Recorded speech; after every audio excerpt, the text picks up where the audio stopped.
So I want to welcome you. I want to thank the J.L. Betzel Foundation, the Ben May Charitable Trust, the City of Mobile, the Mobile County Commission, the Alabama State Council on the Arts, and the National Endowment for the Arts. Tonight we're excited to present Art Talk with an incredible panel of guests that include talented artists and educators, Tony Wright, Wanda Sullivan, Soynika Edwards-Bush, and Frank Ledbetter, and our wonderful County Commissioner Merceria Ludgood. Our moderator for the evening is the esteemed Dr. Kern Jackson. This talk is in celebration of America 250 and our exhibition of the Bicentennial Kent Portfolio. This portfolio was created by Lord, a division of Lowe's Theaters. They had a call to artists throughout the United States to respond to the question, what does independence mean to you? Hundreds of artists answered the question, but ultimately only 12 artists were selected for the portfolio. The selected artists, their response was diverse. Everything from straightforward image of George Washington to very personal representation of race and society. Only 125 of these portfolios were created, and each was gifted to different museums throughout the United States. And the Mobile Museum of Art was one of the fortunate people to get the portfolio. We have the exhibition in our Friedman Gallery. So if you, after the show, if you want to go, or after the talk, if you want to take the elevator up, it'll open right up into the show.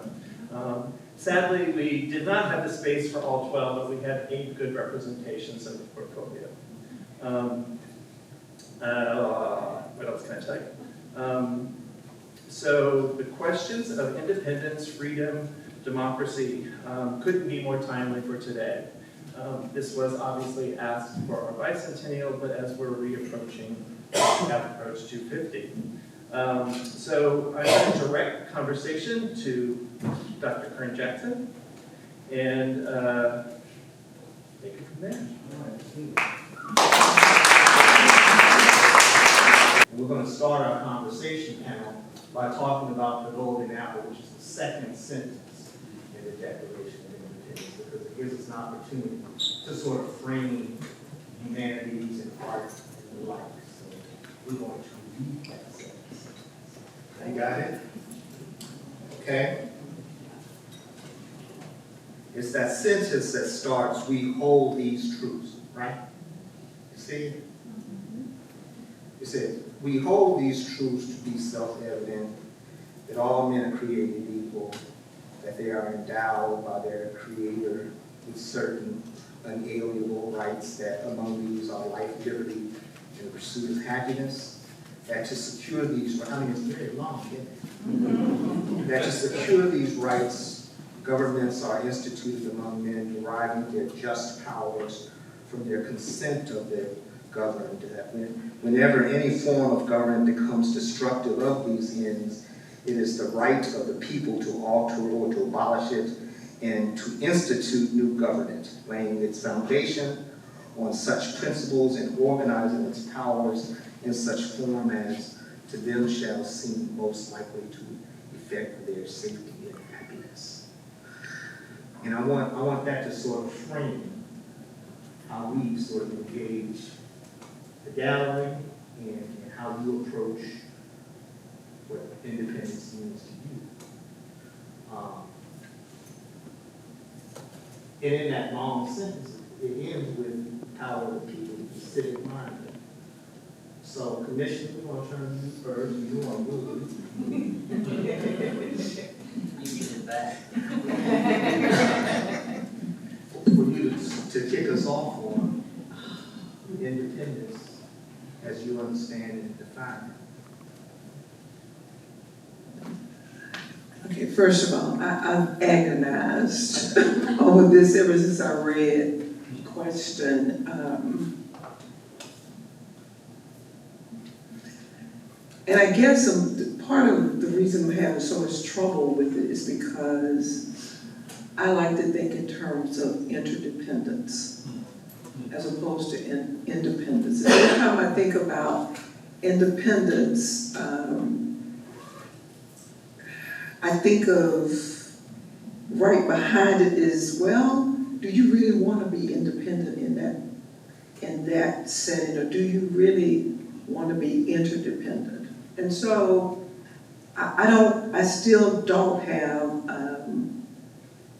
a good definition. And when I say a definition, I mean a definition that I'm willing to live. Mm-hmm. There is, I could use something like being free of and that kind of thing. But at this moment, that doesn't say enough for me. Okay. We'll go over to Tony. Tony, you and I work at the University of South Alabama. We serve the same clients and try to get them to be citizen scholars. And I was wondering, when you think about independence, life, what comes to mind when you have them physically performing the techniques and being engaged? Well, that's a great question. And I really appreciate what was just said about the difference between independence and interdependence. I was thinking about this whole topic going, I'm not independent at all. I rely on my university to pay me a salary. I rely on my wife to keep me alive. I appreciate the freedoms that we have. And then, as an academic, you think about what's referred to as academic freedom.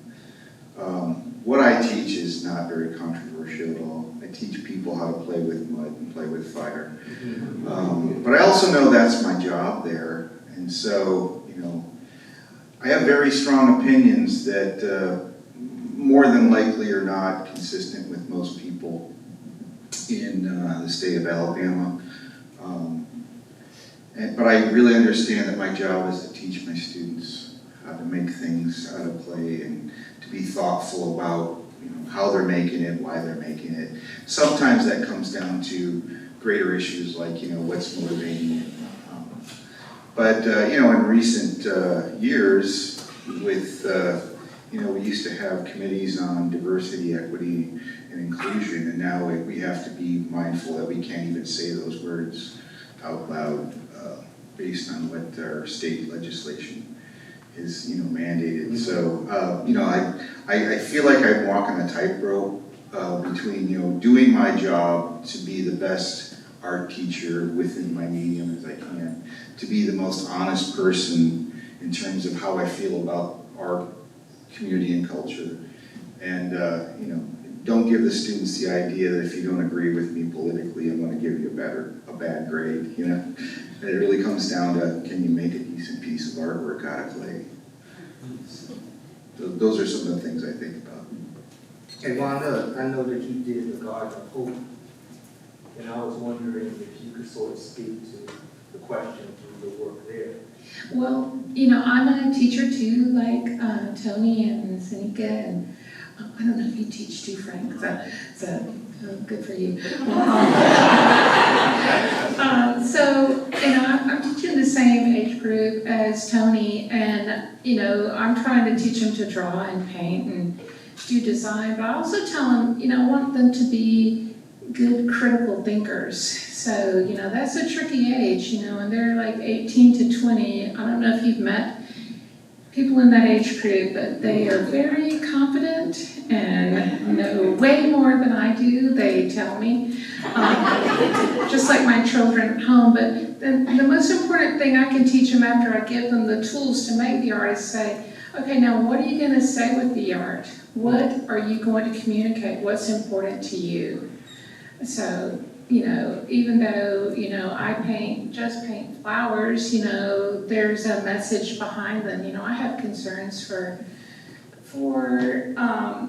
the environment, the destruction of our environment, and I've been in Mobile for a long, long time, and it's really, I can feel the difference now. I mean, it's so much hotter, in the winter and the summer.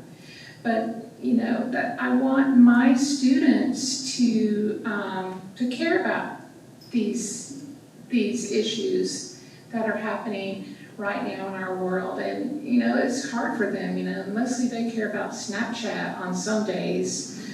But, you know, I teach at Spring Hill. At Spring Hill, we have a mission to be men and women for other, and we stress social justice. So try to, you know, inch them along the best way that I can.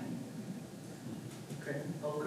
Ms. Soynika, I know you deal with a lot of found photographs with your artwork. And I was wondering if you could speak to the question through your using that as your muse, sort of thinking about. Okay. Well, with my pieces, using those found photographs, it just helps me connect more with them. Like, for instance, my grandfather, when I painted him for my show, a lot of people just saw humanity, just out of his one portrait of an old man with wrinkles and gray hair and overalls. But they just felt in his portrait just evoked just a feeling of, they just saw him as human, just humanity, hope for humanity, but just saw him as a human. And with my photographs and the paintings, it's just one. You know, you can stand with them, you can look at them and just feel, I want them to just convey that kind of emotion of just Americans, not African Americans, just Americans. And like you, I did struggle with the whole 250 thing, and just with the whole question, it's a big question, it's a broad question. Ever since I got the call, it's just, I've been thinking about it can go left, right, up and down. That's a big question. Yeah. Right. Freedom, democracy, independence. What do you think? You don't want to know. Yeah. I'm a veteran, you know, and I think about the men and women that died for the freedom that we have and the independence, you know, that we have. I'm frustrated with the system.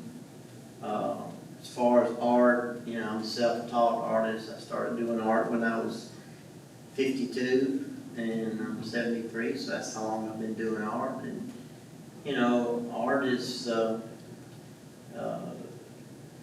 it's everything to me. I mean, it's, you know, I was talking to this gentleman earlier. We were talking about the aches and pains that we have, you know. And when I'm doing art, I'm not thinking about, you know, all those aches and pains. So it's a way to escape, you know. But I am so blessed to be able to live in this country and to do what I do. But going back to what I said earlier, I'm very frustrated with the system. I'm frustrated with, you know, we got people on the street that living on the street. We got people that are hungry, you know, and that's not the America that I think that we need to be. And I don't know if it's my age or what it is, but it's very disturbing to me, you know.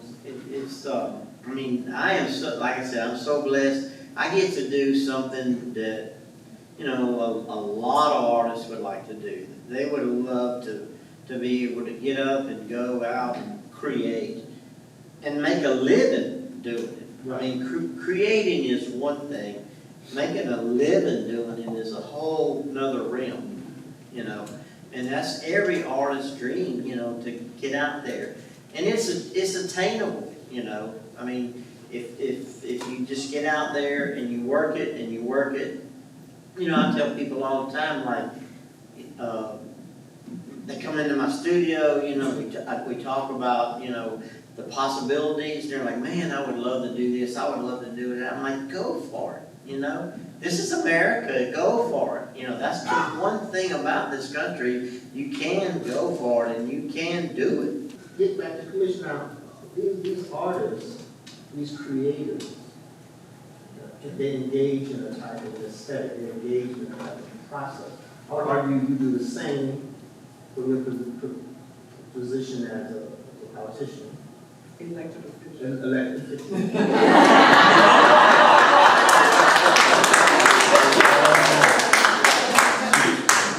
So I would like you to sort of entertain the question of independence through that being one who was also creative, but with people.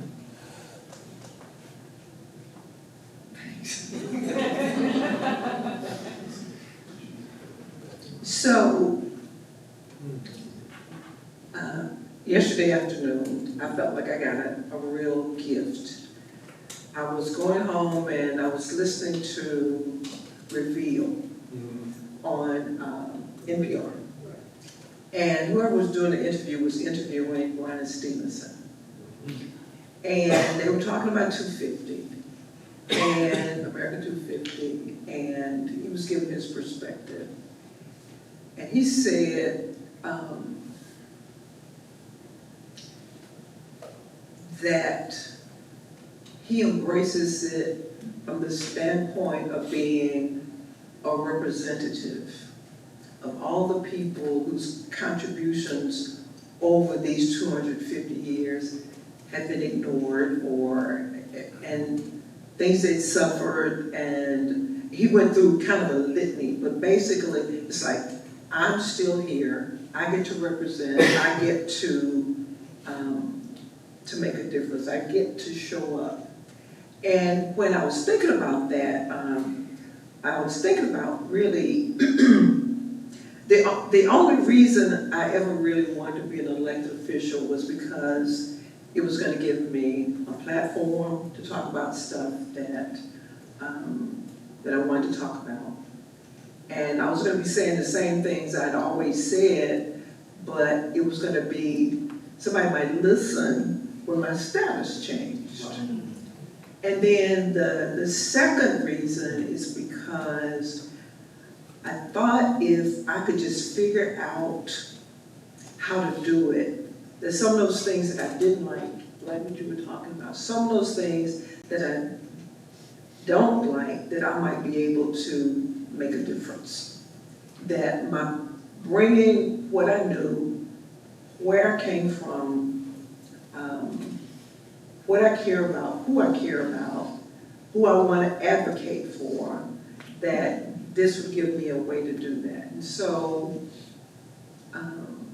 so when he talked about representing, it just brought back to me my why. Which one of y'all want to respond? Because I think this business about representation, thinking about what independence, how you represent in your work, how do you represent what independence means to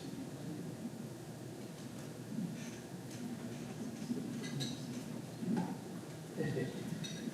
I don't know, I just want to say that Commissioner Ludgood is, I can tell her from experience that she's made a difference. She's made a big difference. And she has definitely helped artists. I mean, she's helped me as an artist. Well, Frank, explain what's the difference? Because this is important. She's just a good person that cares, and she's. I mean, I've worked. You know, maybe I'm biased because she's. We've worked together, which is beneficial to me. You know, I mean, I get paid to do what I do, and but working with her it's been so easy. This thing about the construction of community now. Now, Wanda, you deal in natural world representation. And the tension. Sometimes the flowers are beautiful. Sometimes the flowers are monsters. Right. And I was wondering if you could sort of talk about how this conversation, you can inform us in this conversation from that perspective. Well, I was kind of feel like maybe Stan shouldn't have called me for a panel like this because I've been enraged for about almost 10 years now. Like, I can't believe what's happened to our country, and appreciate the commissioners in the trenches. And I started doing, I was a non-objective painter for 20 years, but when the oil explosion, not oil spill, when the oil explosion happened in 2010, I started painting, they were really bad. They were so bad, but they were butterflies. Because I saw them as silent victims. They couldn't protect themselves. They had no defense system. And then, that shifted and changed along the years into flowers. And flowers aren't just a symbol of life. We bring flowers to funerals, and flowers are fleeting, the way we are, and they die along the way. So, I feel like, I don't mean to say it this way, like, I'm not really a butterfly, but like I'm a butterfly in the sense I don't have an actual voice. My artwork is my silent communication, the things that are important to me, the things that I value in life, and I think that we should cherish and fight for. I have kids, and they grew up and they flew out and left the nest, and I always wanted to have a happy, safe place for them to live and to nourish them. And so, I always thought my art made a perfect circle.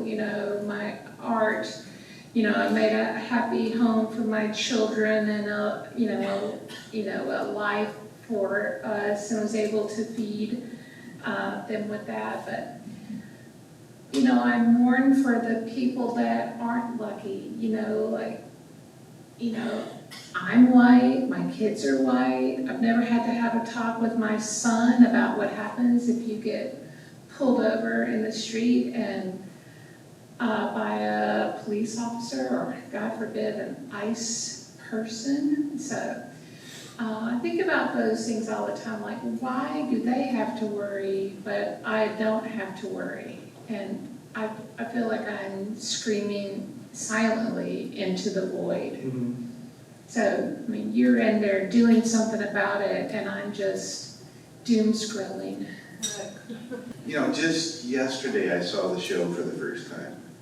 And of course, I just walked in not knowing, of course I recognized some very well-established names.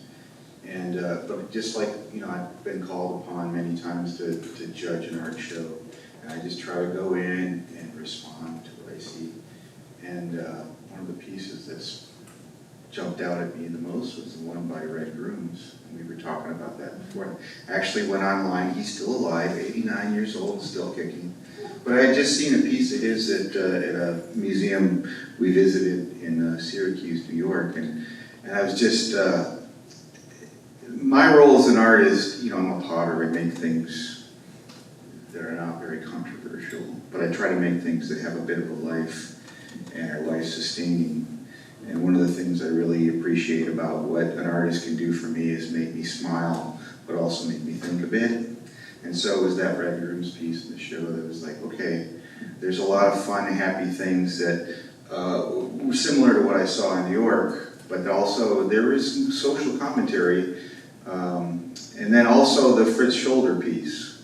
I was fortunate enough to, when I was an undergrad student in Minnesota, he was a guest artist for a while. He actually grew up in Breckenridge, Minnesota, and went to high school in Pierre, South Dakota. I remember one of the things we were the most memorable thing was he was telling us about his work day. And I get up and I have some coffee and then I have a little breakfast and I go into the studio and I work for about 4 hours and we're all going, damn, it's good to be a famous artist. Maybe I should be that way someday. Hasn't happened yet, but his sensibilities I think are a little more severe, but there's still a lightness to it. But then you dig a little bit deeper, the combination of Native American imagery with pop imagery, especially combining it with, the American flag and icons of American culture. I think those are ways that people that are not going to beat you over the head with a political message can bring something to your life to hopefully give you something to make you smile, but also make you think. Ms. Bush? Did that answer your question? Yeah. Ms. Bush Evans, the first time I met you, you were teaching students how to lacquer wood under the African Town Agreement. Yeah, we were doing wood carving. Wood carving. That was my first time doing it too, so we were both learning and just going with it.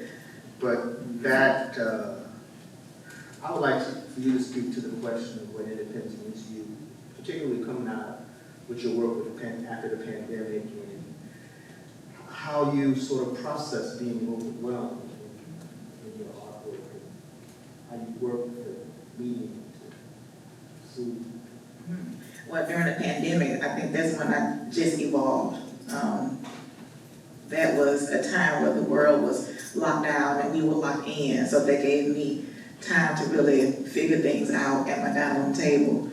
And it was just a time of just clarity, being very vulnerable as an artist and seeing things for what they are. I think in 2020, it was just, everything was happening like a month, like something new was happening every month, seemed like, with the pandemic and then the George Floyd. It was, everything was happening, just so, it was so much and so quick at the same time.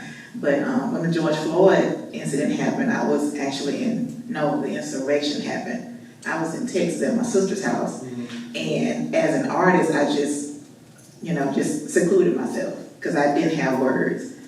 She was like, well, how you feeling? I was like, and I just go in my room and just, hide, because I was there for her mental health because she was a respiratory therapist dealing with COVID patients. But I use the art to settle me, to bring my mental space where it needed to be. So came back home, got on the piece, and it was very political. I think I've shown that piece one time because it did get a lot of, it started a conversation. But it's a personal, very personal piece. But as an artist, once I paint something, I don't want to talk about it. Just that piece, because my answers lie within the painting. So if you want to know how I feel about it, just look at the painting, because sometimes things can be so heavy. Once you paint it, it's my therapy. Once I paint it, once I release it to the canvas, that's it. I'm done with it. But during the pandemic, a lot of my paintings did start off political, because that was just my way to answer it. When I had my children in the home, we would talk about it, but I still had to paint it to get it out, to help me release it, to help me deal with it. So a lot of them were political. They had to do a lot to do with the civil rights movement. I even created a character by the name of Addie. So she was 2-3 feet tall little girl, so she got to experience what the marches were like at her granddad's knee. Just eye level to her. So just, creating art from a children's point of view, seeing the Selma March from a kid's point of view. I created a piece called He Won't Bite, and it was just about the dogs that were used. So she got to see the dog as a different type of dog, not the canine that, attacked people in the streets. But he was only doing what he was trained to do, but that really wasn't who he was. So that's another piece that was created, just allowing art to be my therapy, to just center me. We're limited in time, and I think that all of us are creatives. And we've had this conversation, we've had this frame, so let's all be creative together, and then we'll come back to our panel. What I'm going to ask y'all to do is to close your eyes and think about the question, what does independence mean to you? But when you close your eyes, I want you to think about how you would respond creatively. You got people in the gallery who respond, you got artists on the dais who respond. In your mind's eye, what is... Go ahead, Elizabeth. Thank you, Kern. So, the way that I think about independence and freedom, because part of my work is trying to give independence and freedom to artists. Right. That's part of curating. And I think the hope, like the reason we crave it, the reason we want freedom and independent thought is for the possibilities of the future. Like, we're trying to expand our future, what's possible in it, like who can have what. But there's also a prerequisite, like you can't be free, you can't be independent. So much of the time we're talking about freedom from worry, like freedom of worry about where the next meal is going to come from. You have to have a roof over your head. You have to have safety and these Healthcare, needs yes. met in order to feel free.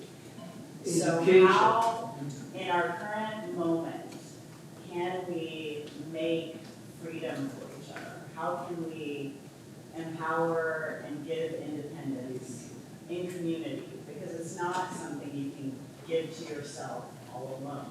I mean, all we have, if we're not elected officials, is our voice. And it's accumulation, like, my little voice is nothing, but combined with everyone's voice, that's where our power is. And Mommy, so when you closed your eyes and you thought about the question, you wanted to render it, what came to mind? Well, you know, right. Well, you know, independence, and I think individual is part of that word. And right before I was here, I was painting, and I painted Spring Hill, and I was telling Stan, I looked up and said, holy moly, it's 10 till 6, you know, I've got to go. And that's what I closed my eyes and saw. Painting alone in my studio. I can't believe that I get to do that. It's miraculous. Tony, what you got? But what we do best. Oh, hold on, man. Hey, hold on. What she does best is Hey, educate. I understand that. Go ahead. Well, I'm trying to make a connection here. When you told us to close our eyes, all I could think about was this damn 3D printer I'm trying to figure out how to get to work at school. And I was thinking about what was said earlier about, you know, when you run into a problem, well, if it's with welding or metal fabrication, it's just not working. You don't give up completely. You just go, okay, what's a different solution? Battle it. Yeah, and so, you know, I'm feeling, and I understand it sounds like some of us are ultra negative, and I'm trying not to be, and it's hard not to be. But I think the answer comes from that same motivation that says, well, damn it, I can't get this machine to work, or I can't get this piece of art to resolve. You know, that same sort of, well, let's sleep on it, let's see. I'm an independent thinking man. I could try to Google it and see if somebody else has the answer for me, but I'd prefer to arrive at it by my own merits, or at least, you know, convince myself that I've, you know, found the solution myself. But yeah, I think the challenge, and I do have, you know, it's hard not to have a bit of rage in our day and time, but you know, I'm like a lot of people that, I mean, I have a vague memory of 1976. There was a lot of red, white, and blue. That's why I wore this shirt tonight. But you know, I didn't have real solid memories of the Vietnam War, even though it was in my lifetime. I do remember the Watergate hearings on television. You know, some commentators are just saying, you know, there was more optimism in 1976 than we're sensing now. But I'm hoping that we can find an optimism to get past some of the cynicism that I think is just reasonable at this point. So I work with young people, 18 and under, and the things that they come into, the concrete that they come into when they come into this world, whether it's through decisions or whether it's through the decisions that the parents made or whatever the situation is, my job in all of the different aspects of it is to help them see where they are, but know that they can still push through and become what they want to become, regardless of what it is. So that's where hope lies for me, in that tension of knowing the truth, but also being able to look forward. And really not to look forward, to build a bridge and build a path forward. My guy right here, you have something to say. Yes, I was wanting to address what Dr. Martens was speaking to. Right. And I know there is hope, because I just think of the phrase, toward a more perfect union. Right. There's that phrase that we have to hold on to. And I certainly believe in that. I hold on to that. That's what allows me to wake up every day and think about the future. And I think there are good things in the future. There are people who show up on a Thursday evening to talk about what independence means to them. Have formed community and listen to the vision